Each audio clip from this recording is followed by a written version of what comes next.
Have you ever watched another man ask your wife out while you were sitting right there? I have. 7 years of marriage, gone in one damn second.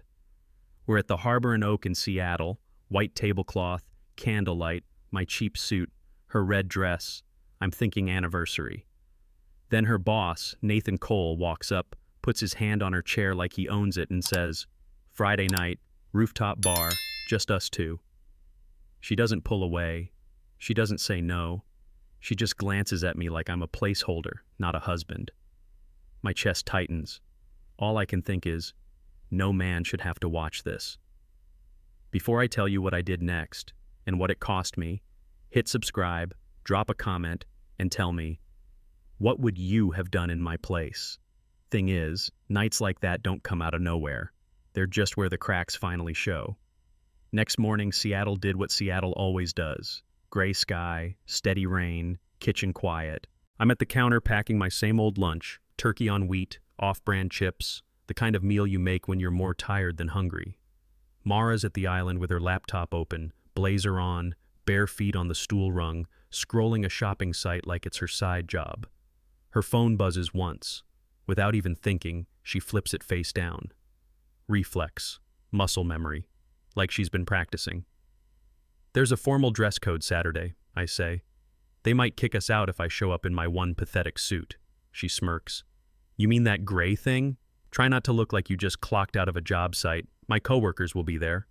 I swallow it. "I'll do my best not to embarrass your brand." She rolls her eyes. "We'll talk later." We never do.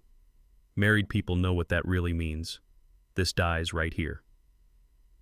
Later that week, I'm in the bedroom, pulling on worn work pants that still smell like dust and rebar, when her phone lights up on the nightstand. I don't touch it at first. I just watch it buzz. Nathan Cole, 8:03 a.m. Still on for Rooftop Friday? Need something stronger than that boring husband anniversary energy. Another buzz. Wear that red dress again. I'm still thinking about it. There it is. Not a gut punch. More like a diagnosis you already knew was coming. My hand finally moves. I pick the phone up, take a screenshot, then another. My thumb is steady. My heartbeat isn't racing. If anything, it slows down. It's like my body is finally admitting what my brain has been whispering for months. She checked out a long time ago. I'm just the guy keeping the lights on. I put her phone back exactly how it was. Same angle, same distance from the charger, as if nothing ever happened. Then I walk to the fridge, slide open the junk drawer, and pull out a worn business card. Grace Holloway, attorney at law. I don't know if I'm ready for a divorce yet, but for the first time in years, I know I'm done being blind. I didn't call Grace because I was brave. I called her because I was tired of feeling stupid. Her office in Fremont wasn't the polished glass box kind.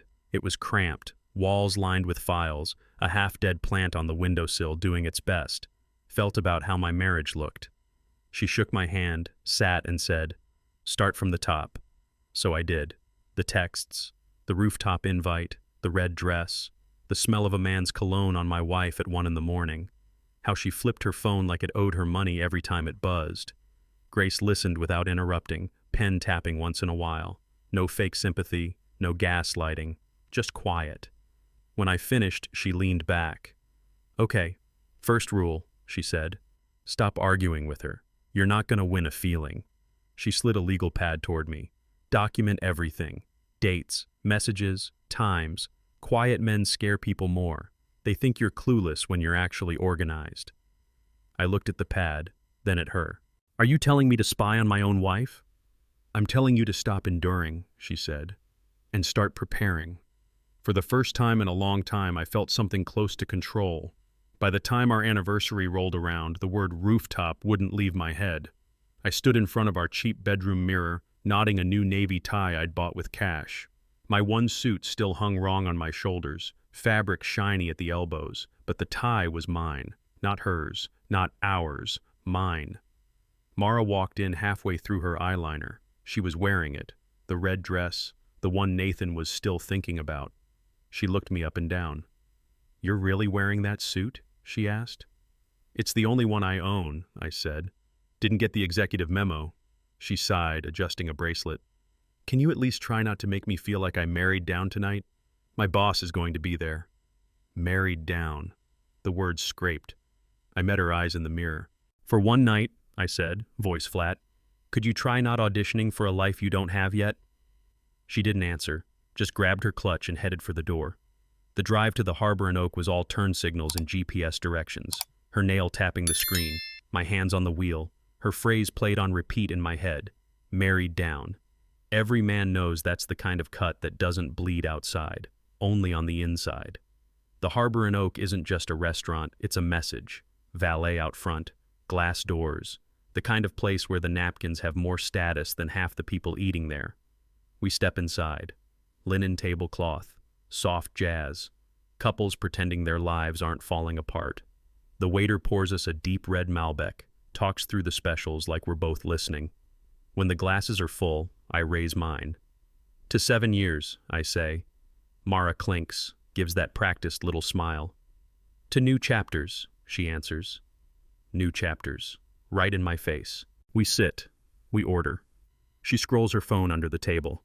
I don't bother asking who it is. I do what I'm good at. I scan the room like a structural engineer looking for cracks. Wobbly table in the corner, hairline fracture in the plaster by the bar. Our marriage isn't the only thing that needs reinforcing. The candle between us flickers, fighting the air conditioning. My heart starts counting, slow and quiet. 1, 2. That's when I see him in the reflection of the wine glass. Nathan Cole, walking straight toward our table like he owns the building. Nathan doesn't look at me first. Of course he doesn't. He comes up behind Mara, hand landing on the back of her chair like it's been there 1,000 times. Hey, Mara, he says, smooth, familiar. Didn't know you were slumming it in my part of town. She flinches before she smiles. I catch it. Yeah, anniversary dinner, she says. 7 years. He finally lets his eyes drift over to me. Quick scan. Cheap suit, wrong tie, wrong life, then right back to her. Perfect timing, actually, he says. Was just going to ask if you're free Friday. New rooftop bar downtown. Better vibe to talk about your future. Just us two. She doesn't shut it down. She hesitates. Eyes bright, calculating. I set my fork down, slow. Excuse me, I say. He sighs like a waiter interrupted him. Adult conversation, pal, he says. Your wife and I, we've got business chemistry. Then the knife. She's wasted in that marriage anyway. She told me she needs excitement. Mara opens her mouth, closes it. No denial, no anger. Just nothing. Inside my chest, that slow count keeps going. 3, 4, 5, 6, 7. I push my chair back and stand up. Every man at a nearby table goes quiet. They know that sound. People talk about seeing red. It wasn't red for me. It was quiet. The candle between us goes out, maybe my sleeve, maybe the air shifting, but 1 second it's there, the next it's just smoke. My fist moves before my brain files the paperwork. There's this ugly, honest thud when I connect with his face. Not a movie sound. No echo. Just bone, skin, and years of swallowed pride. His chair slams into the wall. Silverware jumps on nearby tables. A couple gasps. Then the phones come out. You can hear the little chime of a camera starting a video. Of course you can. Mara screams my name. Elias, stop! But there's nothing else to stop. I hit him once. That's it. All the other hits already landed. On me. Over 7 years. I reach for my left hand. The ring slides off easier than I thought. I pick up her wine glass, watch the red cling to the sides, then drop the ring in. It sinks slow, catches one last glint of light, disappears. Vent to your divorce lawyer, I tell her. And for the first time all night, I feel honest. After that, everything speeds up and slows down at the same time. Staff shouting, someone yelling for security, Nathan groaning on the floor, holding his face like I'd stolen something priceless from him instead of just his ego. I'm just standing there, hands loose at my sides, breathing steady. 2 security guys grab my arms, more out of habit than need. I'm good, I tell them. And I am, in a way that scares me. Seattle PD shows up fast, West Precinct. Blue lights flashing through the restaurant windows, cutting across white tablecloths and shaken rich people. "Sir, turn around for me," one officer says. I do. No fight, no scene. Metal clicks around my wrists. "Suspect's calm," I hear one of them say into the radio. Behind us, Mara's voice is cracking. "It was self-defense. He lunged first. He provoked him." I actually laugh. I can't help it. In the patrol car, the door shuts with a heavy thunk. The noise from the restaurant disappears like someone turned off a TV. For the first time in years, it's just me and my thoughts. No performance, no pretending. I lean my head back against the seat, feel the cuffs bite into my skin, and think one simple thing: worth it. County holding isn't built to teach you lessons, it's built to make you tired. They take my belt, my shoelaces, what's left of my pride, and slide me into a concrete box that smells like bleach, sweat, and bad decisions. Metal bench, stainless steel toilet in the corner. A drunk guy is passed out on the floor, snoring like a bad chainsaw. The fluorescent light overhead flickers just enough to get on your nerves.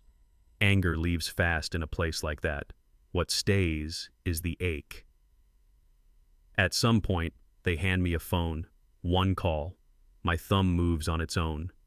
I dial Mara first. Muscle memory, 7 years deep. It rings.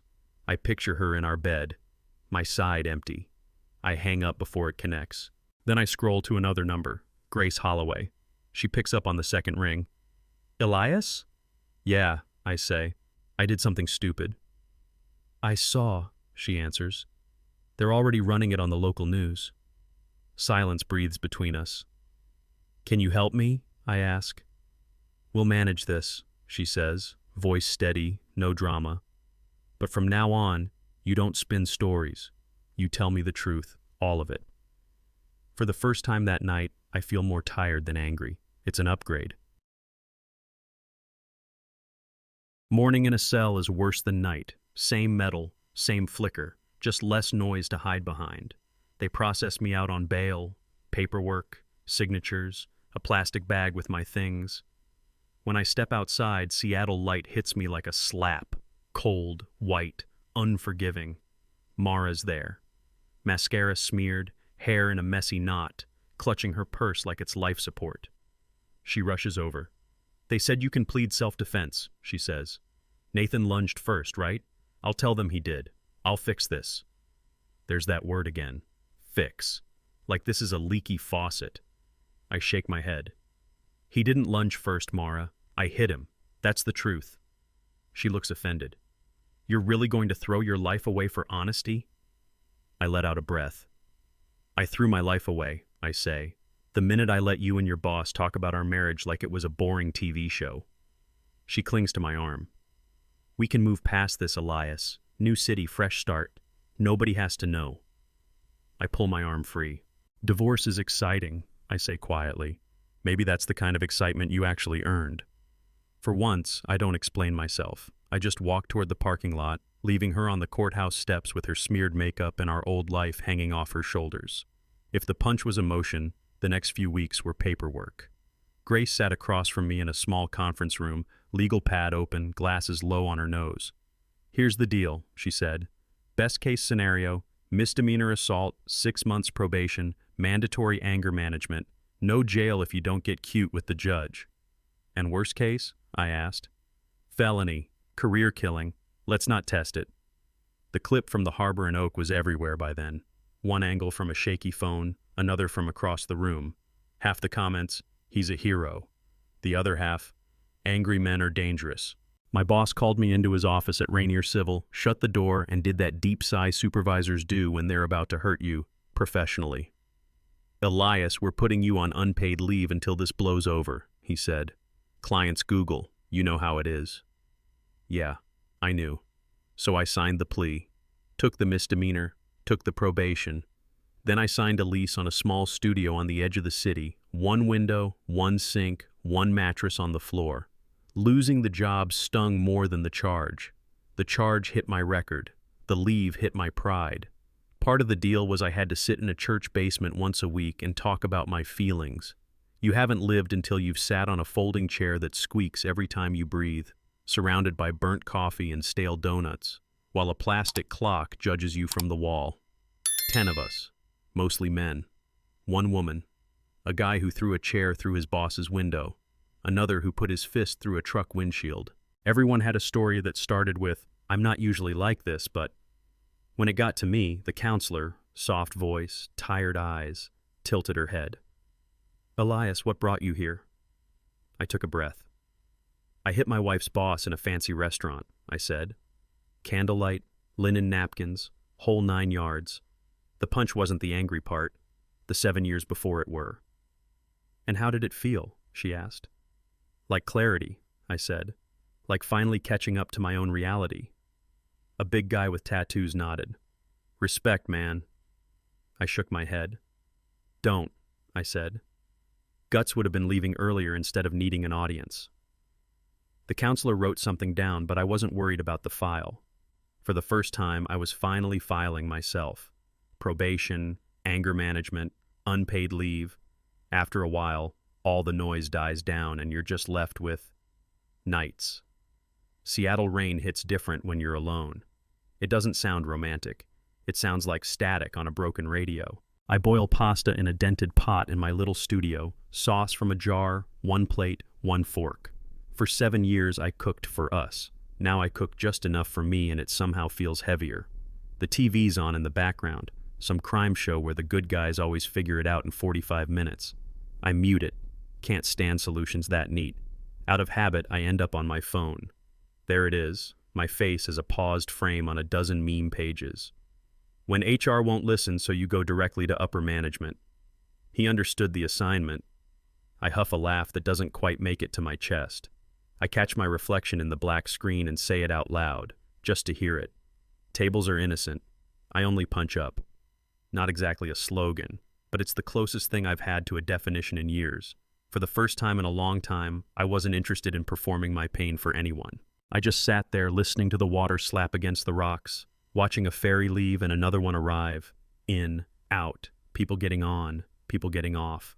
Life moving whether I kept up or not. I took a long breath, held it, let it go. Right there, on that cold bench, I made myself a quiet promise. No more drama for an audience, and I heal in real time. I thought things were finally settling. But that night, an email from the past landed in my inbox, and everything shifted again.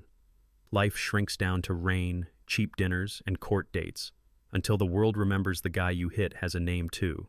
It starts as a headline I almost scroll past. Coleman Briggs VP accused of misconduct by former employees. Nathan Cole. There he is, same smug headshot, different context. Then more trickles in. Old HR complaints revisited. Emails where he calls late-night hotel bar meetings team building. Women posting about inappropriate comments and career-ending ultimatums. For once, I'm not the main character in the comments. A couple days later, I get an email from a name I don't recognize. Lisa Nguyen, former account coordinator at Coleman Briggs. "I just wanted to say thank you," she writes. "Some of us tried to report him. Nothing happened. After your incident, HR suddenly found our paperwork. If you ever need someone to testify, I will." I forward it to Grace. She calls me, voice dry but pleased. "You didn't start this fire, Elias," she says. "You just knocked the table over so everyone could see it was already burning." That night, Nathan's name is no longer just in my story. It's on the front page. Hitting a man is one kind of line to cross. Filing to end a marriage is another. Grace slid the family court petition across the table to me. Case number, my name, Mara's name, the words irretrievable breakdown staring back like they'd been waiting years to be written. Under marital assets, it read like a receipt for a life. Downtown condo, 401k, joint savings, 1 car, still not paid off. 7 years, boiled down to bullet points. "Take your time," Grace said. I didn't need it. I signed where she'd tabbed the pages. Hand steady, no drama. I'd already left in my head the night that ring hit red wine. At the post office, I dropped the envelope into the outgoing bin. That soft cardboard thud sounded more final than any argument we'd ever had. On the way back to my studio, Seattle did its thing. Rain sideways, wind cutting through my jacket. I didn't bother with an umbrella. There are worse things than getting wet. Back in the room, I opened the drawer where I'd tossed my wedding ring. Looked at it one last time. Then I slid it into the bottom of a trash bag, under coffee grounds and takeout boxes. Some memories don't need a shrine. They need a lid. If divorce paperwork stripped my life on paper, the next hit stripped it in practice. My old boss at Rainier Miles asked me to come in. Small office, blinds half closed, that familiar awkwardness when someone has to say what HR told them to. "Elias," he started, "you know I respect your work. You're solid, but optics." There it was, the corporate prayer. "Clients Google," he went on. "The board's nervous. We've got to put you on extended unpaid leave. You keep your benefits for now, but..." "I get it," I said. And I did. Didn't make it sting less. That afternoon, a couple guys from the office texted. "Man, for what it's worth, most of us think he had it coming. Take care of yourself. Hope you're back soon. Support feels different when it doesn't pay a single bill." I sat at my tiny kitchen counter with my laptop open and my bank account staring back at me. Numbers trending one way, down. I canceled streaming services, gym membership, some stupid subscription box I forgot I had, rent, probation fees, groceries, gas. That was the new hierarchy. It's funny, people think the worst part is the punch or the court. It's not. It's that quiet moment where you realize no one's coming to rescue you, and you have two choices: complain about how unfair it is, or tighten the belt, shut your mouth, and start living like the man you wish you'd been before everything blew up. When your life blows up, you start shopping at odd hours. Less chance of running into people who knew the before version of you. So of course I ran into him. I was in the wine aisle at a Safeway, staring at a shelf like the label might tell me how my next year was going to go, when I heard, "Elias?" I turned and there he was. Tom Harper, Mara's dad. Same work boots, same flannel, just older. More tired around the eyes. For a second we both stood there, two men in front of mid-shelf Cabernets, not sure which mess we were supposed to acknowledge first. "She's not doing well," he said finally.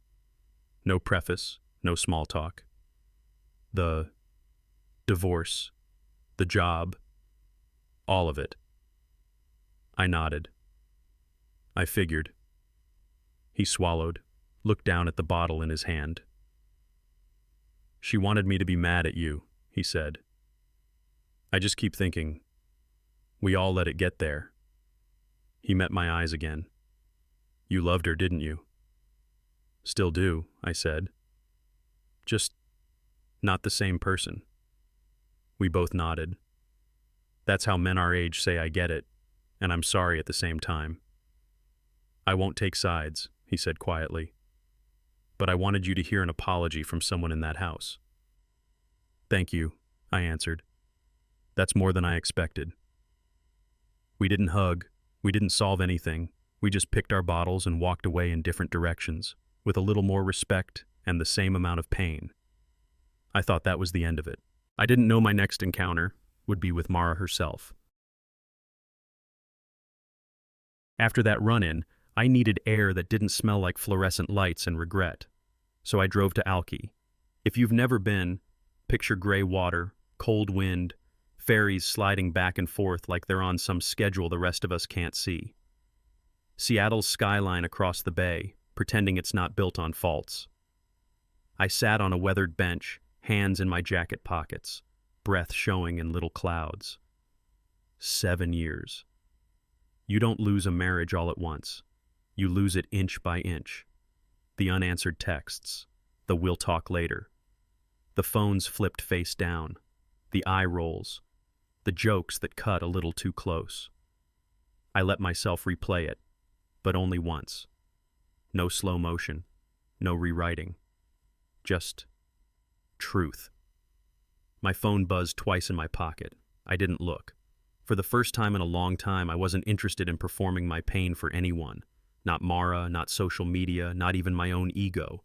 I just sat there, listening to the water slap against the rocks, watching a ferry leave and another one arrive. In, out. People getting on, people getting off. Life moving whether I kept up or not.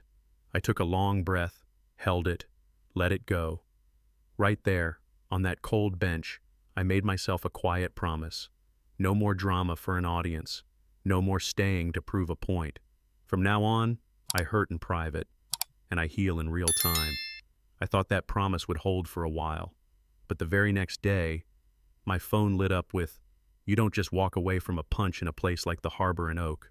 You walk into a courtroom. King County District Court, file number, State versus Elias Ward. Fluorescent lights, bad air, people in suits pretending this is all normal." Grace leans over. "Stick to the script," she whispers. "Short, clear, no excuses." The judge reads the charges like she's reading a grocery list. "Misdemeanor assault resulting in bodily injury. How do you plead?" "Guilty, Your Honor," I say. "No excuses. I lost control." She studies me. "Anything you want to add?" I think about it, then shrug a little. "Only this," I say. "If you ever meet a man who insults your marriage to your face and you manage to just sit there, you should teach that class next." A few people chuckle before her gavel snaps the room back to order. 6 months probation, anger management, fines, she says. Next case. Outside, reporters shout questions. Grace tells me to keep moving. I step out into cold sunlight, down those courthouse steps, alone. No wife hanging on my arm, no hero's welcome. Just a man who did what he did and is ready to carry it himself. For a while I was that guy from the video. The punch, the ring in the wine glass, the line about the divorce lawyer. People love a clean clip more than a messy story. Then the narrative slipped. First, it was a small article about Coleman Briggs reviewing internal complaints against Nathan Cole. Then another piece about a culture of looking the other way. HR leaks, screenshots, old emails with timestamps that matched nights Mara called them client dinners. Sponsors quietly pulled back from events Nathan was connected to. A podcast did a deep dive. Was the punch a meltdown or a symptom? Comments shifted. Maybe he wasn't crazy. Context changes things. Doesn't make the punch right, but I get it. People tagged me. DMs rolled in. Shows wanted the exclusive interview. I didn't answer any of them. I'd said enough stupid things trying to save that marriage. I wasn't about to start performing my side of the story for clicks. So I let the world talk to itself. For once, my silence did more for me than my explanations ever did. My life shrank down to 4 walls and a monthly rent payment. The studio wasn't much, just outside the city, 1 window, scuffed hardwood, a tiny kitchenette that came with exactly 2 cabinets and a crooked shelf. But it was mine. No shared closet, no joint anything. First thing I bought was a cheap electric kettle and a plain white mug from Target. Nothing engraved, no Mr. and Mrs. nonsense, just something that belonged only to me. I taped a calendar to the wall, probation check-ins in red, anger management nights in blue, court dates already crossed off. Structure, not the life I wanted, but something solid to stand on. Mornings, I started jogging loops around the little lake nearby. Slow at first, knees complaining, lungs burning out years of stress and secondhand perfume. Evenings, I cooked simple stuff. Eggs, rice, frozen vegetables, seasoned with whatever I could afford. One night, I realized something strange. I'd slept straight through until morning. No waking up at 1:17 a.m. to check if she was home. No listening for heels at the door. Just dark, then light. It wasn't happiness. Not yet. But it was the first time in a long time I felt safe in my own life. I thought peace had finally found me. But just as I settled into the quiet, a stranger called with a story that would change everything. A few days after the articles about Nathan started to pile up, I got a number I didn't recognize calling my phone. Normally, I let those go straight to voicemail. This time, I picked up. "Elias? This is Lisa. Lisa Nguyen. I used to work at Coleman Briggs." Her voice had that tired, careful edge women get when they've had to explain the same ugly thing too many times. "He cornered me after events," she said. "Hotel bars. One more drink to talk about your future." She laughed once, humorless. Promotions for silence. That was his thing. You don't play along, suddenly your work's not a fit. I leaned against the counter, kettle humming behind me. "I saw your video," she went on. "At first I thought you were insane. Then the more I read, the more it made sense. HR ignored us for years. After you hit him, they called me back in. Suddenly my complaints mattered. She took a breath. If you ever need someone to testify, I will. You shouldn't have to carry this alone. Thank you, I said. But I'm not a hero, Lisa. I just stopped pretending. Sometimes, she said, that's all it takes to turn the lights on. After we hung up, I stood there in my little kitchen, staring at nothing. I wasn't the fire, but I was the switch that finally flipped. Not long after Lisa's call, the past tried another way back in. It started with an email from Mara. No subject line, just my name in the to field. They fired me. One sentence. No hello, no how are you. Next line, I'm basically blacklisted.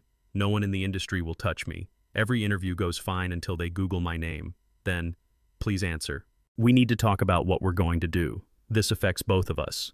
There it was again. We, like we were still a team. Like she hadn't spent years training me to be background furniture. I read it twice. My old self would have fired back a long reply, tried to soothe, fix, share the weight. Instead, I forwarded the email to Grace with one sentence. For the file. Paper trail. Nothing more. Then I archived it and did something new for me. I didn't respond. Not out of cruelty, out of survival. There's a difference between compassion and reopening a door you finally managed to close. For once, I chose a boundary over nostalgia. I didn't know it yet, but this was only the beginning of her fall. Divorce mediation doesn't look like the movies. No big speeches, no dramatic walkouts, just dry air and numbers. We sat in a neutral office downtown, me on one side of the table with Grace, Mara on the other with her lawyer. She looked smaller somehow, dark circles, less polish, still beautiful, but in that brittle way people get when the spotlight turns on them instead of for them. The mediator went through the list. Downtown condo and its mortgage, her car, what was left of the joint savings, my 401k, debts I didn't even remember signing for. It was like reading an itemized list of every compromise I'd made over 7 years. I only spoke when someone asked me something directly. No jabs, no rehashing, just yes, no. That's accurate. Pages slid across the table, little sticky flags showing me where to sign. I signed them one by one. It felt less like commitment and more like taking out the trash, bag by bag. At one point, Mara whispered, "It didn't have to end like this." I met her eyes. "It ended a long time ago," I said. "This is just the receipt." Grace didn't smile, but her pen paused for half a second. By the time we walked out, the marriage wasn't over emotionally. That had happened at a candlelit table in the Harbor and Oak. Legally, though, we were finally caught up. At some point, probation and court dates weren't my whole identity anymore. I still had to eat. That meant I still had to work. Rainier had me on unpaid leave indefinitely, so I started looking at smaller firms, places that cared more about calculations than Google results. One afternoon, I sat in a modest conference room with a guy named Ben, owner of a mid-sized civil outfit in Tacoma. Plaid shirt, calloused hands, the kind of boss who'd actually done the work once. He glanced at my resume, then at his tablet. "So," he said, "you're the Elias Ward. Allegedly?" "Allegedly," I answered, though the court dropped the alleged part. He huffed a laugh. "You regret it?" "I regret waiting that long," I said. "Should have left sooner. Punching just made better TV." He leaned back. "We build bridges here, not drama. I don't care what Twitter thinks as long as my structures don't fall down. You good with that?" "That's all I want," I told him. A week later, I had a start date. First day at the new office, I sat at a plain desk with a stack of plans and a cheap office chair. No whispers, no stares, just work. For the first time in months, my value was measured in load calculations, not views. Somewhere between court hearings and emails about Nathan's lawsuit, Grace stopped being just my lawyer and started being Grace. She texted me one Friday. "Near your side of town. Coffee? No billable hours." We met at a hole-in-the-wall place that smelled like burnt espresso and old wood. The barista looked like he'd rather be anywhere else. It was perfect. We grabbed a small table by the window. For once, no folders, no files, no "Your Honor" in the conversation, waiting to happen. "How's the anger management celebrity tour?" she asked, stirring her coffee. I upgraded to mildly unsettled, I said. Big step up from about to punch a VP. She snorted, actual coffee almost coming out her nose. Seeing her laugh without a courtroom in the background did something weird to my chest. We talked about everything but the case. Her nightmare clients, my new job, the Seahawks offensive line. No one mentioned Mara. No one mentioned Nathan. It felt clean. After an hour, she checked her watch. I should go, she said. Real criminals to defend. Right, I said, but I didn't get up right away. She stood, hesitated, then smiled. Let's do this again, she said. No subpoenas, just coffee. Yeah, I replied. I'd like that. I didn't label it then, but something was already shifting. On the walk back to my car, I caught myself wishing the drive were longer, not because I was running from something this time, but because for once, I actually wanted to stay where I was. It always happens in the boring places. I was in the cereal aisle at another late-night grocery run, under those harsh fluorescent lights that make everyone look a little worse than they feel. Comparing prices on store-brand flakes, just trying to live a regular life. Elias? I knew the voice before I turned. Mara stood there with a basket, instant noodles, cheap coffee, one bruised apple. No blazer, no heels, just an oversized hoodie and a face that had seen too many bad weeks in a row. She looked me over. You look good. Freedom's a great skincare routine, I said. She tried a smile that didn't land. Are you happy? Functional, I said. Getting there. Her jaw tightened. Was it worth it? Destroying 3 lives? I shook my head. 2, I said. You lost a life built on lies. He lost a life built on abusing people. Mine's better than it's been in years. We're not all victims of the same thing, Mara. She winced. Maybe we could at least be friends, she asked. I don't downgrade, I said softly. We were married. We broke that. There's nothing underneath to fall back on. We said goodbye. No hug. No promises. I pushed my cart away without looking back, and for the first time, I didn't feel like the one who'd been left. After the cereal aisle run-in, I thought my life might finally flatten out. Work, probation, coffee with Grace, quiet. Then my new boss knocked on my office door. You free next Thursday night? He asked. Depends, I said. Is this a beer after work free or a do me a favor free? He smirked. Local business forum. Panel on ethics and accountability in modern workplaces. They want someone who's seen some things. There are a million guys in suits who can quote HR manuals, I said. Yeah, he replied, but you're the one who actually blew up in public and lived to tell it. The idea of a spotlight again made my shoulders tense. I'd spent months trying to be anonymous. That night I told Grace. Do it, she said. Stay seated. Answer clean. No jokes for the cameras, just the truth, with edges sanded enough they can't use it against you. I sat at my cheap kitchen table later, staring at a blank page, then wrote 3 bullet points. How pressure builds when everyone looks away. What silence cost me. What I'd do differently now. For the first time, I wasn't planning how to defend myself. I was planning how to tell the same story, standing up. The hotel ballroom looked like every other one. Round tables, bad carpet, lukewarm coffee, and silver urns. I sat on stage with 2 other people, an HR director who spoke in policy, and a consultant who said authenticity every other sentence. When it was my turn, I told it straight. I talked about stress cracks in buildings, how you don't always see them at first, how weight and time make them spread. Then I said workplaces and marriages aren't that different. You ignore small fractures long enough, you don't get to act surprised when something gives. People nodded. They like metaphors more than they like warnings. Then came Q&A. Hands went up. A manager asked how to spot toxic behavior early. Someone else asked about second chances. Then, from the back of the room, I heard a voice I knew too well. Mara. She stood there, no mic yet, but the room somehow heard her. Question for Elias, she said. All this talk about accountability, but is that what this is? Or is this just a rebrand for a guy who hit someone and wants to look noble now? The moderator froze. The room tightened. You could feel 100 people hold their breath at once. The moderator started to say something about keeping things professional, but I held up a hand. "It's okay," I said. "It's a fair question."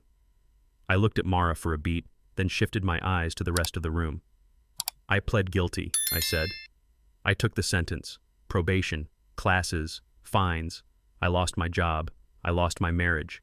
My face was a punching bag for the internet for months. That's my part. That's on me." I let that sit. I also stayed too long in a situation that was killing my self-respect. That's on me too. No one forced me to keep swallowing it. I own that. I took a breath. "But I'm not here to ask you to call me a hero. I'm not. I threw one punch. The damage was built over years by a lot of people making selfish choices." I glanced back at her. "I won't own his behavior," I said. "I won't own yours. Just mine." Then, back to the crowd. Accountability isn't about who we blame when something finally breaks. It's about who ignored the cracks while they were still small enough to fix. I didn't raise my voice.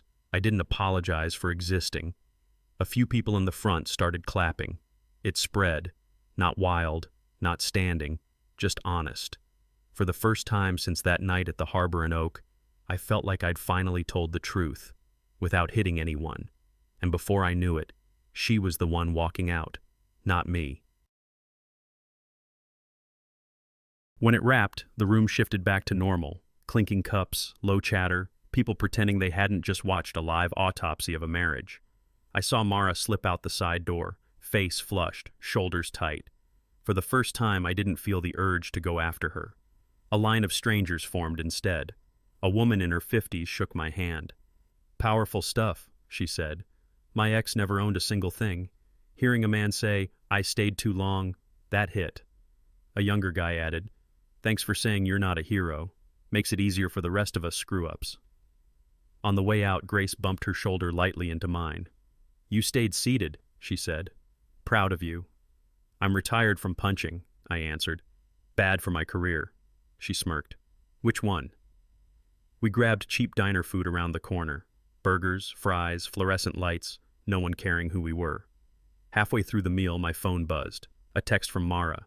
"You humiliated me, in front of everyone." I stared at it for a second, then typed back. "Told the truth once. That's it." Then I put the phone face down and went back to my fries. For once, my line was the last one, and I didn't need a crowd to hear it. There was no big turning point with Grace. No fireworks, no sweeping music. Just a series of quiet, "Yes, I'll have coffee.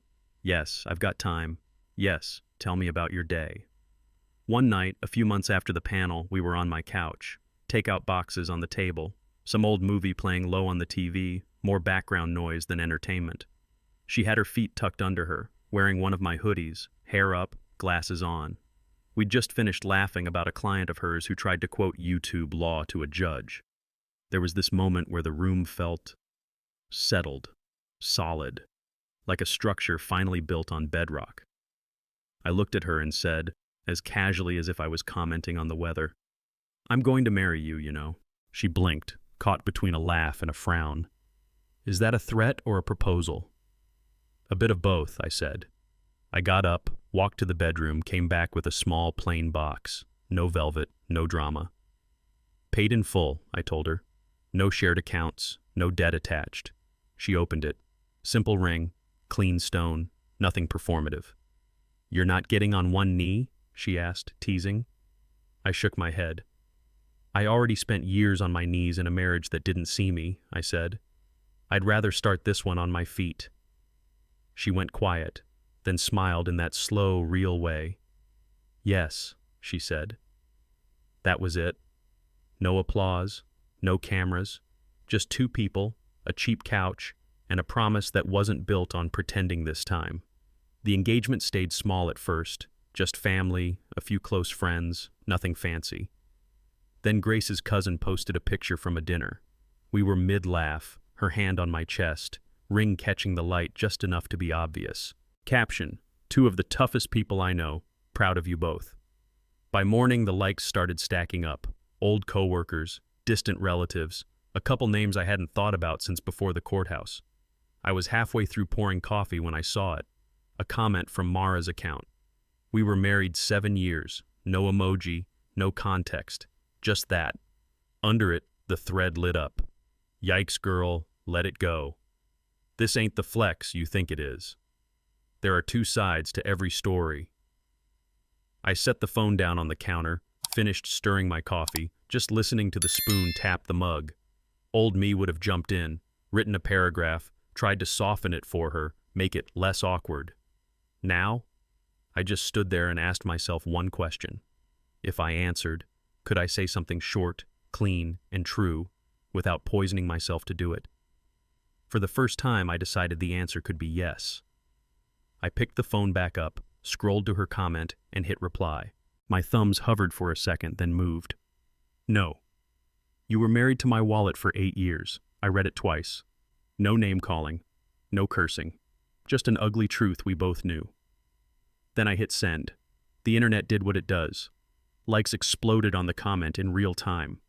People screenshotted it, reposted it, added their own captions. He didn't stutter. Some of you have never been used, and it shows. Felt that in my child support. My DMs lit up, some calling me brutal, some calling me honest. Then a new message from Mara. How dare you humiliate me like that? After everything, you still can't take the high road. You're cruel. I took a breath and typed one last response. I took the high road for years. You called it boring. Send. Then I opened her profile and hit block. No dramatic sigh, no second guessing, just done. The noise kept going on my phone, but for the first time in a decade, none of it had a key to get inside my head. After the comment storm died down, life tried to go back to normal. Alarm, coffee, commute, blueprints, dinner, sleep. Then the bigger domino fell. Headline: Coleman Briggs reaches massive settlement in harassment case. 30-plus plaintiffs. NDAs. Systemic issues. All the usual corporate phrases they use when they finally admit what they've known for years. Nathan Cole was done. Disqualified from serving in any executive capacity, fired without severance, reputation shredded in every industry blog that used to quote him. Another notice popped up later. Mara Harper files for personal bankruptcy. Same woman who once picked restaurants based on the view and the wine list, now listing her debts in public filings. People asked me if I felt vindicated, if I smiled when I saw his career burn and her image crack. Truth? I didn't. I just noted it. Like an engineer observing stress tests finally catching up with the load. I kept going to work, kept running by the lake, kept sleeping through the night. Justice didn't show up like a cheer. It showed up like time, slow, quiet, and not particularly interested in my opinion. It was a Tuesday when HR called me into their office at the new firm. Nothing dramatic, no closed blinds, no folder in hand, just my manager and the HR rep sitting there, both looking almost pleased. "We're putting you on the short list for team lead," she said. I blinked. "Because of the headlines?" I asked, half joking. She shook her head. "Because you meet deadlines. Because clients like you. Because your work is clean and your team likes being around you. That's it. Simple as that." Back at my desk, I looked at the spread of drawings for a new bridge project. Span, load distribution, all the quiet math that keeps people from dying when they drive to work. I picked up my pencil, traced a line along a support, thickening it, reinforcing it. For years, my self-worth was tied to whether one woman thought I measured up in a red-lit restaurant. Now it was tied to something that actually held weight. Structures that stand, people who trust my work, a life that doesn't collapse under its own lies. It wasn't fireworks. It was just solid. And for a man who once watched his whole world crack in 1 second, solid felt like luxury. Just when I thought the story had finally sunk to the bottom of the internet, it floated back up. A journalist emailed me. "We're doing a piece on justice beyond the courtroom, how public opinion, corporate consequences, and time shape real accountability. We'd love your perspective." Translation: Come relive your worst night so we can package it as content. They offered a podcast slot, a TV panel, a conversation with another guy who'd gone viral for losing it on camera. I said no to all of it. Instead, I agreed to speak at a small engineering conference about risk, ethics, and how ignoring small problems leads to big failures. No cameras, no clickbait, Just people who cared about not killing anyone with bad math. The article still ran without me. They quoted an old line from the panel and twisted it into a headline. Man who punched boss says silence worked better than I ever did. Out of context, kind of smug. In context, still true. I turned off notifications on my phone, closed the tab, and went back to my drawings. For the first time, their version of the story didn't feel like my problem. I wasn't trying to be a symbol anymore. I was just trying to live. These days, my mornings start early, not because I'm anxious, just because I like the city before it remembers to be loud. I walk along the waterfront, coffee in a to-go cup, hands in my jacket pockets. Gulls scream at each other over scraps. Ferries move slow across the gray water. The air smells like salt and diesel. 7 years. That number used to feel like a sentence. Now it just feels like a measurement. 7 years of losing myself an inch at a time. 7 years of laughing things off, swallowing disrespect, pretending comfortable was the same as okay. Now it's different. There's no grand redemption arc, no cheering section, just a man putting one foot in front of the other in a life that finally fits. I stop at the railing, watch the wake of a passing boat smooth back out like it was never disturbed. I pull out my phone and text Grace, coffee or silence. A moment later, both. I smile, slip the phone back into my pocket, and keep walking. No drama, no stage, no audience. Just a normal day that doesn't hurt to stand inside. It all comes back to that 1 second at the Harbor and Oak. 1 second of another man asking my wife out while I was sitting right there. 1 second of her not shutting it down. 1 second where 7 years of we're fine finally showed up for what it was, a lie we both agreed to. I used to think the punch was the moment that changed everything. It wasn't. The real change was what came after. I rebuilt from the bottom up. First, just staying alive and paid. Cheap studio, basic food, probation handled. Then safety. No more walking on eggshells in my own home. Then love, but this time with someone who actually chose me, not my potential. Then respect, quiet work, solid bridges, a name that meant competence, not chaos. Then finally, being able to look in the mirror and know I wasn't betraying myself anymore. I didn't get there by hitting harder. I got there by drawing lines and sticking to them. I stopped cooperating with lies. For 7 years I sat there and took it. Now I'm the one standing. If you were in that restaurant, in my chair, would you have walked away, stayed quiet, or done what I did? Drop a comment and be honest. And if you want more stories like this, hit subscribe, because some endings hurt, but they might save the next guy listening.